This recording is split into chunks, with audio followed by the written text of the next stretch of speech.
कैसे हैं आप सभी? आई होप अच्छे होंगे, राइट। चलिए, मैं योगी प्रजापति यूट्यूब चैनल पर आप सभी को स्वागत करती हूँ और आज मैं आपके लिए लेकर एक्सरसाइज 4.3 का क्वेश्चन नंबर 10। तो प्लीज ध्यान समझिएगा और साथ ही लाइक शेयर करना मत भूलिएगा। ओके, आइए स्टार्ट करते हैं। देखिए, मैसूर और बेंगलोर के बीच के 132 किलोमीटर यात्रा करने में एक एक्सप्रेस रेलगाड़ी सवारी गाड़ी से 1 घंटा कम समय लेती है। कहने का मतलब यह है बच्चों, मैसूर और बेंगलोर के बीच की दूरी 132 किलोमीटर है और दो गाड़ियों के बीच का स्पीड दे रखा है। एक्सप्रेस रेलगाड़ी जो है वो सवारी गाड़ी से 1 घंटा कम समय लेती है। तो जाहिर सी बात है, एक्सप्रेस रेलगाड़ी की जो स्पीड होगी वो फास्ट होगी, राइट। वो फास्ट चल रही होगी, तभी वो सवारी गाड़ी से 1 घंटा कम समय ले रही है और 132 किलोमीटर कंप्लीट कर रही है, राइट। अब ब्रैकेट में हमें हिंट क्या दिए, मध्य के स्टेशनों पर ठहरने का समय ध्यान में न लिया जाए। तो बीच में इन दोनों स्टेशन के बीच में जितने भी छोटे मोटे स्टेशन आते हैं उस पर हमें ध्यान नहीं देना है कि कितना समय वेस्ट हो रहा है, ठीक है।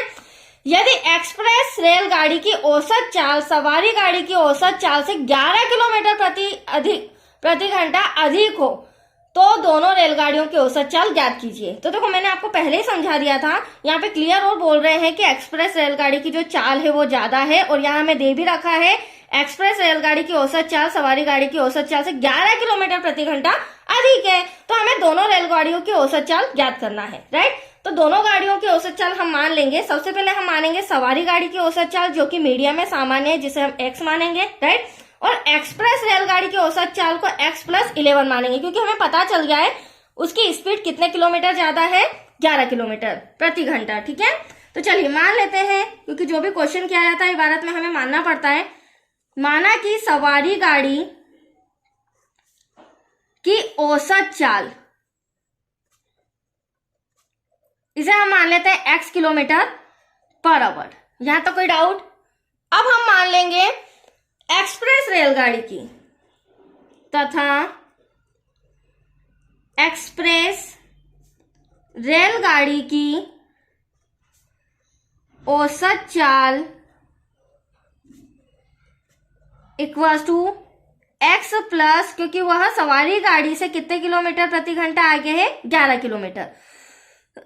तो हमने ये इसका भी मान लिया। अब हमें दोनों मैसूर और बेंगलोर इन दोनों के बीच की दूरी दे रखी 132, वो भी हम लिख लेंगे बच्चों, मैसूर तथा बेंगलोर के बीच की दूरी, कितनी डिस्टेंस है इनके बीच, 132 किलोमीटर। अब देखिए आप यहां पर दूरी और दूरी और चाल आ रहा है, तो यहाँ पर हमें समय का फॉर्मूला लगाना होगा, ठीक है, जो छोटी क्लासेस में भी हमने पढ़ा है। तो समय इक्वल्स टू क्या होता है बच्चों, दूरी बटा चाल। अब देखिए, दूरी हमारे पास कितनी है, 130 किलोमीटर है दोनों कंडीशन में। अब यहाँ पर हमें 2 समय बताया गया है, 2 समय के आधार पर हमें इक्वेशन बनानी पड़ेगी क्योंकि 2 ट्रेन है हमारे पास, 2 रेलगाड़ी है। एक तो एक्सप्रेस रेलगाड़ी जो 11 किलोमीटर प्रति घंटा अधिक है और एक सवारी गाड़ी। तो दोनों के हिसाब से 2 कंडीशंस होगी क्योंकि हमें इक्वेशन बनानी बच्चों। तो देखिए, टाइम फर्स्ट इक्वल टू, दूरी तो हमारी 132 है दोनों कंडीशन में, और अगर मैं सवारी गाड़ी की औसत चाल की बात करूं तो वो क्या है, x किलोमीटर पर आवर, जो कि हमने माना था। तो एक कंडीशन तो ये हो गई सवारी गाड़ी की। अब सेकेंड कंडीशन हो जाएगी एक्सप्रेस रेलगाड़ी की, तो दूरी वही रहेगी 132, बट जो चाल है वो चाल क्या हो जाएगी, x+11। यहां तो कोई डाउट? अब ध्यान से देखिए, सम में इंपॉर्टेंट पॉइंट समझा रही हूं। एक्सप्रेस रेलगाड़ी सवारी गाड़ी से 1 घंटा कम समय लेती है। तो देखो, ये रही हमारी एक्सप्रेस रेलगाड़ी जो सवारी गाड़ी से 1 घंटा कम समय लेती है, तो हमें इसमें माइनस करना होगा, ठीक है, सवारी गाड़ी में। अब देखिए किस तरह से हम इक्वेशन जमाएंगे। तो देखो बच्चों, 132 डिवाइड में x माइनस का 1 इक्वल्स टू में क्या हो जाएगा, सेकेंड कंडीशन जो कि हमारी एक्सप्रेस रेलगाड़ी की है। अब हम क्या करेंगे, ये जो हमारा प्लस का है इक्वल के इधर माइनस का हो जाएगा और ये जो माइनस का है इक्वल के इधर जाके प्लस का हो जाएगा, क्योंकि एटलीस्ट हमें करना क्या है, हमें बनाना है इक्वेशन। तो 132 डिवाइड में x ऐसा का ऐसा, ये प्लस का इधर आके माइनस का हो जाएगा बच्चों, डिवाइड में x+11। अब माइनस का 1 उधर जाके प्लस का हो जाएगा। नेक्स्ट स्टेप हम क्रॉस मल्टीप्लीकेशन करेंगे। तो देखिए x का जब हम 132 में करेंगे तो 132 x हो जाएगा। फिर 11 का मल्टीप्लाई जब हम 132 में करेंगे और ये प्लस का है, प्लस प्लस प्लस हो जाएगा यहाँ पर, तो ये हो जाएगा हमारा 1452। मैंने पहले ही मल्टीप्लाई करके रखा है, क्योंकि अगर मैं अभी मल्टीप्लाई करूंगी बच्चों तो वीडियो काफी बड़ा हो जाएगा, राइट। और ये बेसिक चीजें ये तो आपको आती भी है। x का मल्टीप्लाई 132 में तो माइनस का 132 x हो जाएगा। अब देखिए, अब हमें डिवाइड में सॉल्व करना है, तो x का मल्टीप्लाई x में करेंगे तो x स्क्वायर, x का 11 में करेंगे तो 11x इक्वल्स टू में 1, तो हमारा ऐसा का ऐसा। अब यहाँ पर ध्यान से समझिएगा, 132 हमारा प्लस का है, 132 माइनस का है, प्लस माइनस कैंसर, बचा क्या 1452, वो हम यहाँ पर रिटर्न कर लेते हैं। देखिए 14 यहाँ आ जाएगा 1452, डिवाइड में हो जाएगा हमारा x square plus 11x equals to में 1, तो ऐसा कैसा। अब यहाँ पे भी डिवाइड में 1 ले लेते हैं और क्रॉस करते हैं, तो यहाँ पर जब 1 में करेंगे तो x स्क्वायर प्लस का 11x ऐसा का ऐसा। फिर हम 1452 का यहाँ 1 में करेंगे तो एटलीस्ट ये भी ऐसा का ऐसा। अब हमें तो द्विघात समीकरण बनाना है, तो ये इक्वल का इधर आके क्या हो जाएगा, माइनस का हो जाएगा, प्लस 11x प्लस का 1452 इधर आके माइनस का हो जाएगा, इक्वल टू में 0। अब इसे हम गुणनखंड विधि से भी सॉल्व कर सकते हैं, द्विघाती सूत्र विधि से भी सॉल्व कर सकते हैं, तो फिलहाल मैं द्विघाती से करा रही हूँ। अब देखिए फॉर्मूला लगाएंगे जिसमें हमें एबीसी की जरूरत पड़ेगी, तो ए हमारा क्या हो जाएगा, एक्स स्क्वायर का गुणांक कुछ नहीं है तो 1 से 1 ले लेंगे, बी क्या हो जाएगा 11 हो जाएगा बच्चों, देन सी क्या हो जाएगा माइनस 1452। साइन का भी आपको ध्यान रखना पड़ेगा क्योंकि ये माइनस का है और ये दोनों प्लस के हैं, दैट्स क्लियर। चलिए अब फॉर्मूला लगाते हैं, X equals to minus B plus minus under root में B square minus 4ac divide में आ जाएगा हमारा 2a। अब हम क्या करेंगे, वैल्यू पुट करेंगे, राइट, एबीसी के अकॉर्डिंग, मैंने पहले ही अलग कर दिया है। तो b जो है, b का मान क्या दे रखा है 11, यहाँ 11 लिखेंगे, बट फॉर्मूले का माइनस हमें लगाना होगा, प्लस माइनस एंड तक ऐसा ही चलेगा।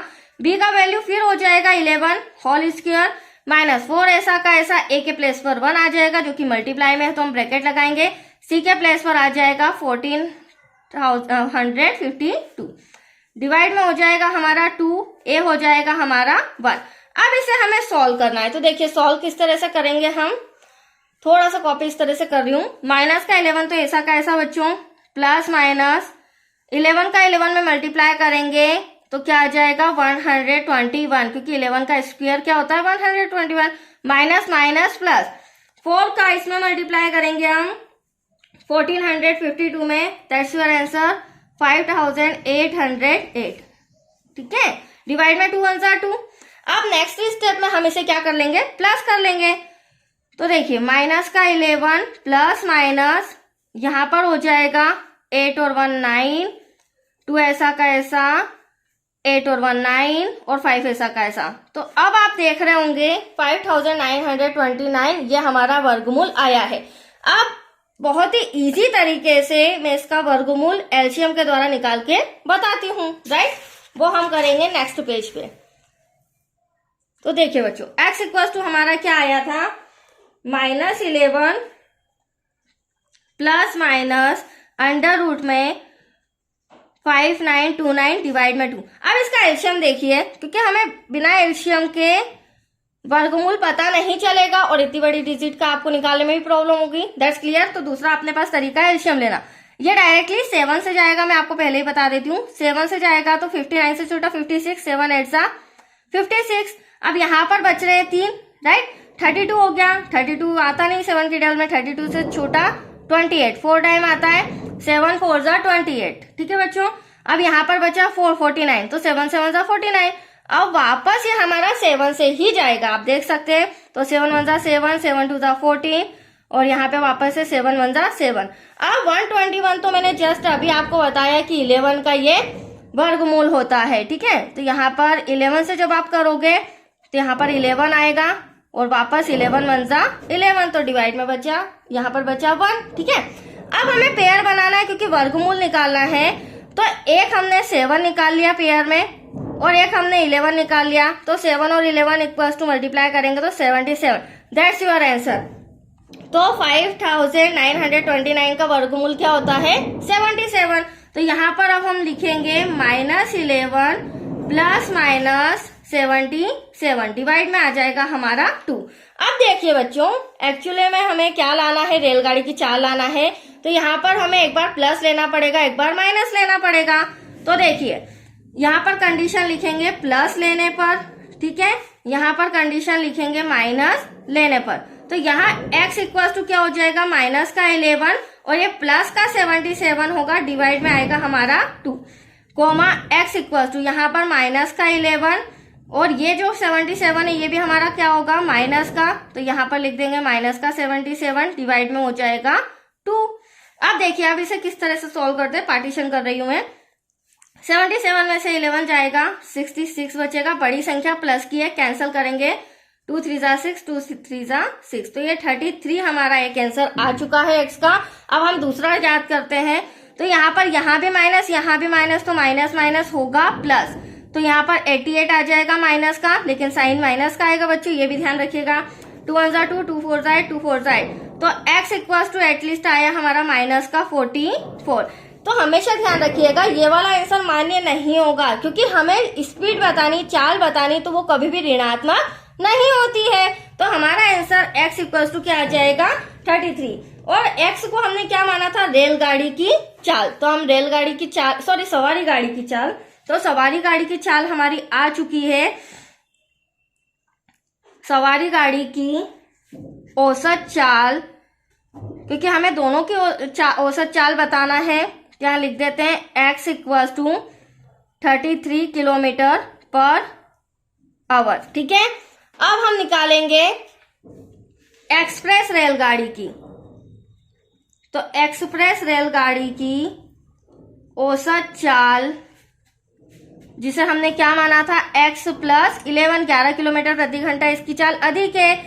तो x हमारा 33, 11 ऐड करेंगे तो 44 kilometre per our, that's your answer. तो दोनों की स्पीड मैंने निकाल दिया है, दोनों का आंसर हमारा आ गया है। तो चलिए ये सम भी बच्चों हमारा कंप्लीट हो गया है। तो आज के लिए इतना ही। नेक्स्ट सम मिलेगा आपको क्वेश्चन नंबर 11 से रिलेटेड। ओके, थैंक यू बच्चों।